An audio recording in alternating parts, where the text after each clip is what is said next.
राजपूत समाज है वो बूंदा मीणा को अपना बाप समझना बंद करें। आपको क्यों भारत में ही टुकड़े करने हैं? आपको क्यों जातियों को लड़ाना है? आपको क्यों सनातन तोड़ना है? उनका खुद का अस्तित्व क्या है? मनोज मीणा को शायद इससे पहले, इस बयान से पहले लोग कितना जानते थे कितना नहीं जानते थे, ये आप सबको पता है। मीणा समाज केवल कबीलों के राजा थे। इतना स्वाभिमान तो होना चाहिए कि किसी क्षेत्र पे आपका राज रहा है तो आज आपको आरक्षण की आवश्यकता क्यों है? कोई पीढ़ी तो सही से बोल रही होगी। अगर आप राजा थे तो आपको आरक्षण की आवश्यकता ही नहीं है। सोशल मीडिया के ऊपर गैस और सिलेंडर की किल्लत के बीच वहीं राजस्थान की राजनीति के अंदर, या फिर देखा जाए राजस्थान के अंदर, सोशल मीडिया पर एक अलग ही जंग छिड़ी हुई है। छात्र नेता मनोज मीणा के बयान के बाद सुर्खियों में बना हुआ है एक माहौल, जिसको लेकर हर कोई सोशल मीडिया पर पोस्ट और कमेंट करते हुए नजर आ रहा है। उनका कहना है कि बूंदा मीणा को राजपूत समाज अपना बाप बताना बंद करे, जिसको लेकर हम अब बातचीत करने के लिए अक्षय हाड़ा, जो बूंदी से समाज सेवा तो करते ही हैं लेकिन वहाँ की राजनीति में भी सक्रिय हैं, उनसे बातचीत करेंगे कि आखिरकार ये पूरा माजरा क्या है, मनोज मीणा जो कह रहे हैं उसमें क्या सच्चाई है और इसको लेकर वो अपनी क्या प्रतिक्रिया देना चाहते हैं। सर, क्या है पूरा मामला, किस तरह से देखेंगे इसको लेकर? पूरा मामला सिर्फ और सिर्फ अपनी सोशल मीडिया के ऊपर फॉलोअर्स बढ़ाने का है। ओछी राजनीति पे अपनी रोटियां सेकने का विचार है किसी का। एक व्यक्ति जिसका कार्यक्षेत्र शायद महुआ के आसपास का है, वो मध्य प्रदेश में जाकर के बूंदी के ऊपर बात कर रहा है, बूंदा मीणा के ऊपर बात कर रहा है, पृथ्वीराज चौहान के ऊपर बात कर रहा है, महाराणा प्रताप के ऊपर बात कर रहा है। तो वहीं से समझ में आ जाता है कि ये सिवाय वायरल होने की एक चेष्टा के अलावा कोई और मसला, कोई और मुद्दा नहीं है। इसको वो सर कह रहे हैं कि राजपूत समाज है वो बूंदा मीणा को अपना बाप समझना बंद करें। क्या वाकई में ऐसी स्थिति है? पहले तो उनसे पूछिए कि उन्होंने किसको बूंदा मीणा को अपना बाप कहते हुए कहा है। जिसको भी सनातन धर्म का थोड़ा बहुत भी ज्ञान है उसको सबको पता है कि हर परिवार की वंशावली पोथियों में दर्ज रहती है। जिस किसी को भी अपनी वंशावली के बारे में कोई संशय हो, वो अपने परिवार के पंडितों से जाकर के पोथी खुलवा करके जांच कर सकते हैं, पढ़ सकते हैं कि उनकी वंशावली कहाँ से चली आ रही है, कहाँ से उसकी उत्पत्ति हुई है, कौन उनके पूर्वज थे। इस बारे में किसी को संशय का कोई गुंजाइश ही नहीं है। आप पोथी पढ़ने की बात बोल रहे हैं, वो बोल रहे हैं कि अगर मीणा समाज ने अगर इतिहास पढ़ लिया तो महाराणा प्रताप इनके ऊपर सवाल खड़े शुरू हो जाएंगे। इतिहास पढ़ना और इतिहास लिख करके पढ़ना दोनों में फ़र्क है। अगर वो इतिहास को सच में पढ़ेंगे तो मैं उनकी जानकारी के लिए बता दूं कि राजस्थान का इतिहास पढ़ने के लिए और राजस्थान से पहले राजपूताना का इतिहास पढ़ने के लिए जेम्स टोड के एनल्स और भास्कर वंशावली को ही सटीक माना गया है। अगर वो इसको पढ़ेंगे तो उनको ज्ञान मिल जाएगा। अगर वो राजनीतिक रोटियां सेकने के लिए दोबारा कोई नया कागज लिख करके उसको पढ़ेंगे तो वो सिवाय राजनीति के अलावा, सिवाय सस्ती लोकप्रियता के अलावा और कोई काम नहीं कर रहे हैं। सर, राजपूत समाज को लेकर इस पूरे मसले को लेकर कहीं ना कहीं आक्रोश है इस पूरे। राजपूत समाज, देखिए मैं आपको बता दूं कि बहुत ही परिपक्व समाज है। राजपूत समाज वो है जिसने राजपूताना देकर के देश के गठन में, जो आज भू क्षेत्र सबसे बड़ा है राज्य, उसको गठन किया है भारत के अंदर। जब ऑपरेशन पोलो हुआ हैदराबाद में तो सरदार पटेल साहब ने जो आर्मी भेजी थी हैदराबाद में ऑपरेशन पोलो करने के लिए, वो राजपूताना की ही गार्ड्स थे, राजपूताना की ही आर्मी थी। तो ये वो समाज है। इस समाज को इतनी ओछी राजनीति के लिए अपना रिएक्शन देने की ज़रूरत नहीं पड़ती है, क्योंकि ये बात महाराणा प्रताप और पृथ्वीराज चौहान और बूंदी से ताल्लुक़ रखती है। इसलिए ये बात बोलने की ज़रूरत पड़ रही है क्योंकि ये कोई राजपूत समाज के आइकन्स नहीं है, ये देश के आइकन्स हैं। महाराणा प्रताप अगर हल्दी घाटी में जंग लड़ रहे थे या देवार का जंग लड़ रहे थे तो वो कोई सिर्फ राजपूतों को बचाने के लिए नहीं लड़ रहे थे, वो पूरे हिंदू धर्म को बचाने के लिए लड़ रहे थे, उनका साथ भील दे रहे थे, उनका समाज, दूसरे समाज उनका साथ दे रहे थे, भामाशाह उनके साथ थे। तो वो कोई सिर्फ और सिर्फ राजपूतों के लिए नहीं लड़े हैं। ऐसे लोगों के ऊपर इस तरह की टिप्पणी करना, बिना जानकारी के टिप्पणी करना, ये सिवाय सस्ती लोकप्रियता, रातों दिन में अपने आप को चमकाने के अलावा, एक बेवकूफ़ी भरा प्रयास के अलावा कुछ नहीं है। तो सर, ये दो समाजों के अंदर कहीं ना कहीं विवादित बयान नहीं है, लड़ाई करवाने जैसा बयान नहीं है। उनकी इच्छा ये है कि वोटों की राजनीति के चलते वो जातियों को गुटों में बना दें। पर बूंदी के मीणाओं के बारे में मैं आपसे कह सकता हूं कि वो राजपूतों के साथ रोटी का रिश्ता रखते हैं, बहुत अच्छा भाईचारा है। गुर्जर समाज है, ये मार्शल कौमें मानी जाती हैं। इन मार्शल कौमों में आपस में कोई फूट नहीं है। वो जहाँ पे जाके बोल रहे हैं उस जगह पे कोई उस बात का औचित्य नहीं रह जाता। जिस क्षेत्र से वो आ रहे हैं, मुझे नहीं पता आज तक वो बूंदी आए भी हैं कि नहीं आए हैं, जिस क्षेत्र से वो आ रहे हैं वहाँ पे इस बात का कोई औचित्य नहीं है।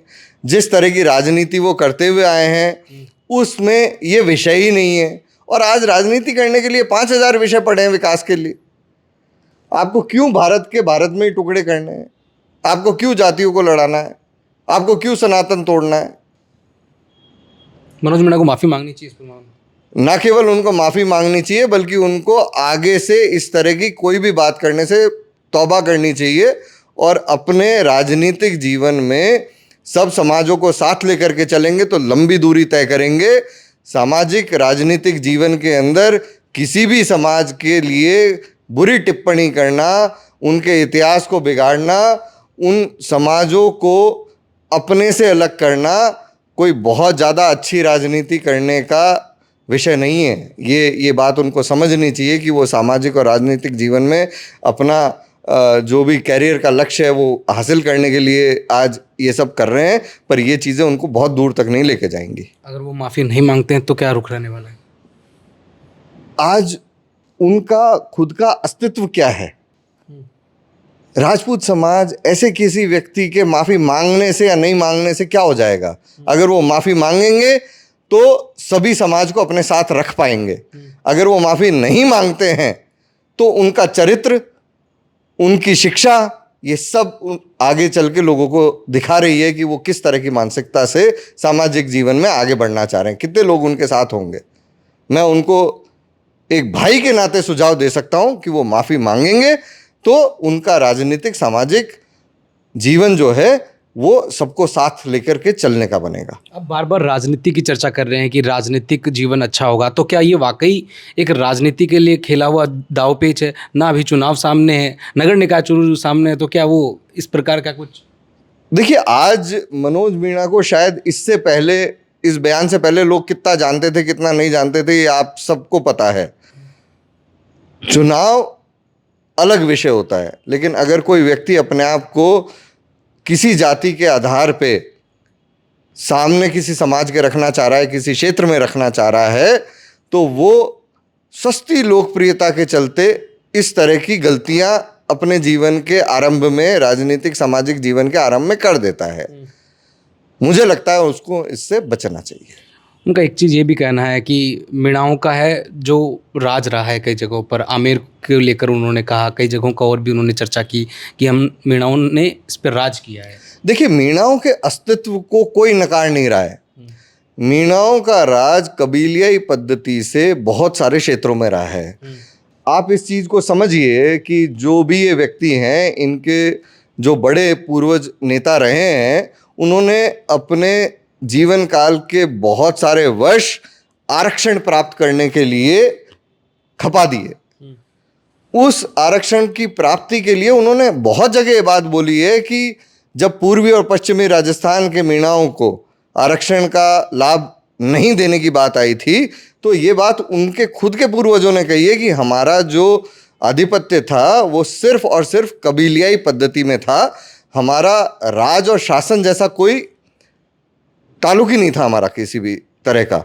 जो आमेर है, बूंदी है, उदयपुर है या इसके आसपास के क्षेत्र हैं, वहाँ पे घाटी नुमा जोग्राफिकल कंडीशन होने की वजह से वो जो राजमार्ग थे उस कालखंड के, वहाँ पे उन्होंने अपना आधिपत्य चौथ पे वसूली के लिए लगाया हुआ था कि जो भी राजमार्ग से आते जाते लोग थे उनसे व्यापार करने के लिए जो आते जाते थे उनसे वो वसूली किया करते थे और अपने कबीले को चलाते थे।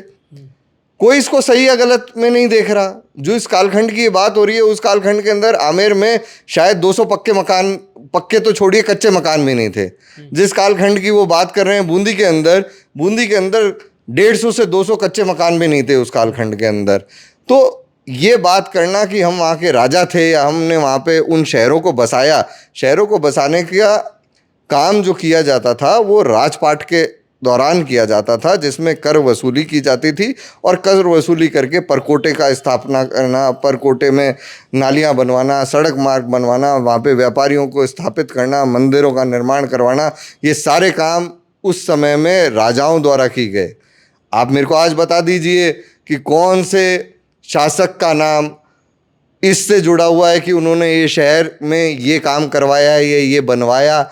आज सभी इमारतों पे, सभी गढ़ किले, जो भी महल बने हुए हैं, जो परकोटे बने हुए हैं, जो परकोटे में दरवाजे बने हुए हैं, परकोटों में जो कुएं बने हुए हैं, उन सब के ऊपर स्थापित है कि ये किसने बनवाया है, किस वर्ष में बनवाया है, किस समाज ने बनवाया है। इसके ऊपर जाने की कोई आवश्यकता ही नहीं है। तो मीणा समाज केवल कबीलों के राजा थे? मेरा ये कहने से पहले आप उनके खुद के दिए हुए वक्तव्य जिसके आधार पे उनको आरक्षण मिला है आप वो पढ़िए।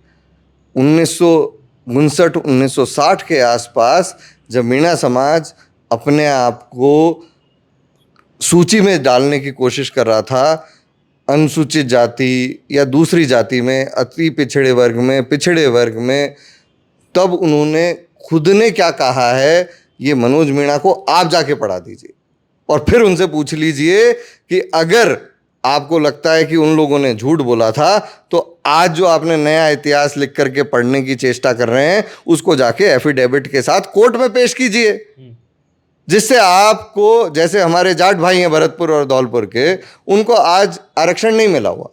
वो इतने स्वाभिमानी हैं कि उन्होंने खुद शासन करने के पश्चात ये कहा कि हमको आरक्षण की आवश्यकता नहीं है, हमारा यहाँ पे राज था और उनका विलय हुआ है। तो अगर ये इनकी भी स्थिति है तो ये उस आरक्षण को छोड़े। इतना स्वाभिमान तो होना चाहिए कि किसी क्षेत्र पे आपका राज रहा है तो आज आपको आरक्षण की आवश्यकता क्यों है। कोई पीढ़ी तो सच बोल रही होगी। अगर आप राजा थे तो आपको आरक्षण की आवश्यकता ही नहीं है। इसी आधार पे दूसरी जातियों को आरक्षण नहीं मिला है। भरतपुर का उदाहरण है, आपके सामने है, मुझे कहने की जरूरत ही नहीं है।